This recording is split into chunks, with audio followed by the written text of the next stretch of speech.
अब इनके अंधभक्त क्या करेंगे? मोदी के गुर्गे जो कहते थे कि खालिस्तानियों की लड़ाई है, देशद्रोहियों की लड़ाई है, वो किस मुंह से कहेंगे, तारीफ करेंगे? सोचने का विषय है। मोदी ने तो 15-15 लाख की बात भी की थी, 2-2 करोड़ रोजगार देने की बात भी की थी, अच्छे दिन की बात भी की थी, लाभकारी मूल्य की बात की थी। कौन सी ऐसी बात है जो मोदी पूरी कर पाया? मोदी ने कहा कोई नहीं घुसा गलवान में, हमारे 20 जवानों की लाशें आई थी, 76 घायल आए थे, कहा कोई नहीं घुसा भारत में। अरुणाचल में 100 घरों का एक गांव बसा दिया चीन ने। भूटान से लेकर के और सिक्किम से लेकर 600 गांव बसाने वाला है। आलय को कुर्सी से भी घर अपने सुनो झोला उठा करके और इसको गुफा में पहुंच जाना चाहिए। बाबा को कि भिखारी है वहां जाना चाहिए, इसने देश को खत्म और बर्बाद कर दिया। 700 किसानों की शहादत के बाद और करीब हमारा साल भर होने के लिए 7 दिन बाकी है। नरेंद्र मोदी पूरे देश के अंदर भाजपा और उसके समर्थक कह रहे थे हमारी मांग देशद्रोहियों की मांग है, खालिस्तानियों की मांग है, तालिबानियों की मांग है, कहा जा रहा था क्या कहते माओवादियों की मांग है और तमाम किस्म की आरोप लग रहे थे। मैं ये बधाई देना चाहता हूं और भाजपाई गाली निकाल रहे थे किसान आंदोलन को। पहली बार देश के प्रधानमंत्री नरेंद्र मोदी को माफी मांगनी पड़ी किसान आंदोलन में, कहना पड़ा मैं माफी चाहता हूं, मैंने 3 काले कानून बनाए। ये जीत है किसान आंदोलन की। और जो तुमने कहा अभी मुनमुन तुम्हारा सवाल है कि देश में बेरोजगार रोजगार 2-2 करोड़ रोजगार देने का वादा करने वाला नरेंद्र मोदी 2018 में 54,000 से ज्यादा जो सिपाही की भर्ती, लिखित टेस्ट, शारीरिक परीक्षण और मेडिकल टेस्ट में पास हो चुके थे, 54,000 से ज्यादा युवा युवतियां, वो भी किसानों के बेटियां, किसानों की बेटियां, मछुआरों की बेटियां, आदिवासियों की बेटियां, मजदूरों की बेटे और बेटियां हैं। 2018 में 54 करोड़ रुपए जमा कराए भारत सरकार के पास और 54,000 से ज्यादा आज ओवर एज होने जा रहे हैं। और पता देश के अंदर कितनी वैकेंसी है? सीआरपीएफ से लेकर सीआईएसएफ तक, एसएसबी से लेकर आईटीबीपी तक और असम राइफल में 1,10,000 वैकेंसियां। तो देश में 2-2 करोड़ लोगों को रोजगार देने का दावा करने वाला 58,000 जो बच्चे लिखित टेस्ट भी पास कर चुके हो और मेडिकल टेस्ट भी पास कर चुके हो और शारीरिक परीक्षण भी पास कर चुके हो, उन्हें नियुक्ति नहीं दी जा रही है। माफी नहीं मांगेगा तो किससे मांगेगा? हमारे देश का किसान मजदूर नरेंद्र मोदी से सवाल करेगा। और कैसे और किसको रोजगार मिले जब 2018 में सब कुछ पास करने के बाद सिपाही की भर्ती की नियुक्ति मिलनी थी उनको, उन्हें नियुक्ति नहीं दी गई। 2021 की मैं बात कर रहा हूं। आपको बताना चाहता हूं 10 महीने से एसएसजीडी के जो सैनिकों की भर्ती के पास कर चुके छात्र हैं, 54,000 से ज्यादा युवा युवतियां, वो खुले आसमान के नीचे आंदोलन कर रहे हैं। जंतर मंतर पर मोदी की पुलिस ने, अमित शाह की पुलिस ने उन्हें अनुमति नहीं दी। क्यों? संसद का सत्र शुरू होने वाला है। पर मैं आपके माध्यम से एक बात कहना चाहता हूं, मैं सत्ता पक्ष में जो किसान मजदूरों की वोट की बात करते हैं उनसे मैं अपील करता हूं और विपक्ष के सांसदों से भी अपील करता हूं कि 54,000 जो युवा जिनकी आयु बढ़ रही है उनके भविष्य को बचाने के लिए संसद में यह सवाल उठना चाहिए, क्योंकि उनकी आयु ज्यादा हो गई। अब एसएसबी डायरेक्ट उनको नहीं ले पाएगा, असम राइफल नहीं ले पाएगी, सीआरपीएफ नहीं ले पाएगा, वहाँ एक कायदा कानून है, आईटीबीपी नहीं ले पाएगा। तो जो जिन छात्रों की उम्र ज्यादा हो चुकी है वो निर्दोष है, उनका कोई दोष नहीं है। दोषी मोदी सरकार है जो 2018 से उन्हें नियुक्ति नहीं दे पाई है। तो न केवल मोदी को माफी मांगनी चाहिए उनसे, बल्कि उनकी नियुक्ति का व्यवस्था करना चाहिए।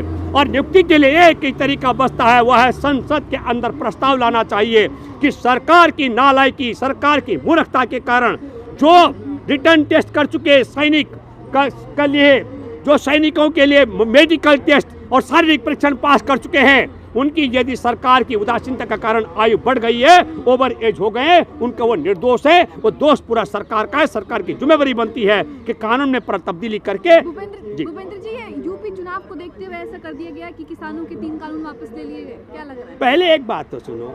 अच्छा एक बात बताए, चुनाव पहली बार हुआ क्या? नहीं। अरे जून 2020 में जब काले कानून लाए गए तब से पहली बार चुनाव हुआ क्या? अरे चुनाव का हुआ, इससे पहले बंगाल में खेला होगी, आपको मालूम है कि नहीं?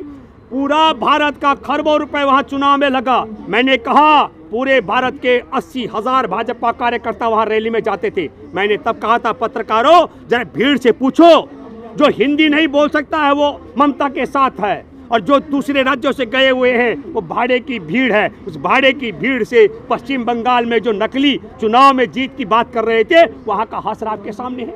आपके माध्यम से कहता हूँ, ये कहते हम हिंदुओं की बात करते हैं, हमने मंदिर बना दिया। मैं आपको बताना चाहता हूँ, हिमाचल का चुनाव हुआ, 97% हिंदुओं की आबादी है हिमाचल में, और 4 उपचुनाव हुए, 1 लोकसभा का और 3 विधानसभा का, और हिमाचल के हिंदुओं ने खारिज कर दिया। किसको? भाजपा को। तब भी तो इन्होंने राम मंदिर का शिलान्यास शुरू कर दिया था, तब भी इन्होंने सारे कानून बना दिए। तो हिमाचल की जनता ने बता दिया, हिमाचल के हिंदुओं ने बता दिया, हे नालायक, हम तुमको खारिज करते हैं।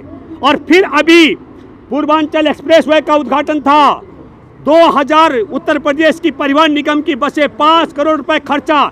यह पैसा योगी और मोदी के बाप का नहीं है। 2022 में चुनाव होना उत्तर प्रदेश में, और योगी से हिसाब लिया जाएगा। और जिन अधिकारियों ने साइन किए, 2000 बसों को लगाया मोदी की भीड़ जुटाने के लिए, उनको जेल जाना पड़ेगा। मैं दावे के साथ में कह रहा हूं, क्योंकि सरकार नहीं आ रही है।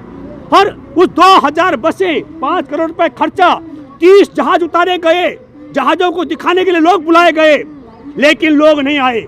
2000 बसें, 30 जहाज उतार करके, जहाज उतारता अरुणाचल में जहां कब्जा करके बैठे चीनी, जहाज उतारता लद्दाख में जहां कब्जा करके बैठे चीनी। हम ये कहना चाहते हैं, एक बात बता दूं आपके माध्यम से, कि निश्चित तौर पर ये सिर्फ उसका मामला नहीं है। किसान आंदोलन, देश की बेरोजगारी, 3 गुना महंगी कीमत पर पेट्रोल डीजल गैस, दुगनी कीमत पर सरसों तेल का लुटवाना, गुजरात को स्मगलिंग का अड्डा बना देना, देश के बंदरगाह बेच करके वहां हेरोइन का स्मगलिंग का अड्डा बना देना, तालिबान के साथ में संबंध बनाना, आतंकवादियों के साथ साठगांठ करना, और देश में बेरोजगारों की सुनवाई न करना, सड़क पे किसानों को मरवाना, इन सब से विवश होकर के अब मोदी को लग रहा है, हमने तो पहले कहा था, हम सवाल लेके आए हैं क्या 3 काले कानून पर, और जवाब लेकर जाएंगे, इन्हें खारिज करा के जाएंगे। तो मोदी को देर रात दुरुस्त करना ही था। लेकिन फिर मैं कहना चाहता हूं, जैसे ही माफी मोदी ने काले कानून को लेकर मांगी, तो अब इनके अंधभक्त क्या करेंगे? मोदी के गुर्गे जो कहते थे कि खालिस्तानियों की लड़ाई है, देशद्रोहियों की लड़ाई है, वो किस मुंह से कहेंगे, तारीफ करेंगे, सोचने का विषय है। फिर मैं कहना चाहता हूं कि नरेंद्र मोदी ने जिस तरह के 3 काले कानून वापसी की बात की, इसी तर्ज पर मोदी को ये SSC GD के जो छात्र 54,000 ज्यादा हैं, उनके भविष्य को बनाने के लिए उसे खिलवाड़ न करे, उनकी नियुक्ति का तत्काल कोई रास्ता संसद से निकाले या अध्यादेश जारी कराए, अपील मैं करता हूँ। ये मैं कहना चाहता हूँ आपके बात। आपको लग रहा है मोदी जी इनसे माफी मांगेंगे देश के बेरोजगारों से? नहीं, माफी देखिए, हमारे 3 काले कानून जब तक संसद में वापस नहीं होते तब तक हम मानने वाले नहीं हैं। मोदी ने तो 15-15 लाख की बात भी की थी, 2-2 करोड़ रोजगार देने की बात भी की थी, अच्छे दिन की बात भी की थी, लाभकारी मूल्य की बात की थी। कौन सी ऐसी बात है जो मोदी पूरी कर पाया? मोदी ने कहा कोई नहीं घुसा गलवान में, हमारे 20 जवानों की लाशें आई थी, 76 घायल आए थे, कहा कोई नहीं घुसा भारत में। अरुणाचल में 100 घरों का एक गाँव बसा दिया चीन ने, भूटान से लेकर के और सिक्किम से लेकर 600 गांव बसाने वाला है।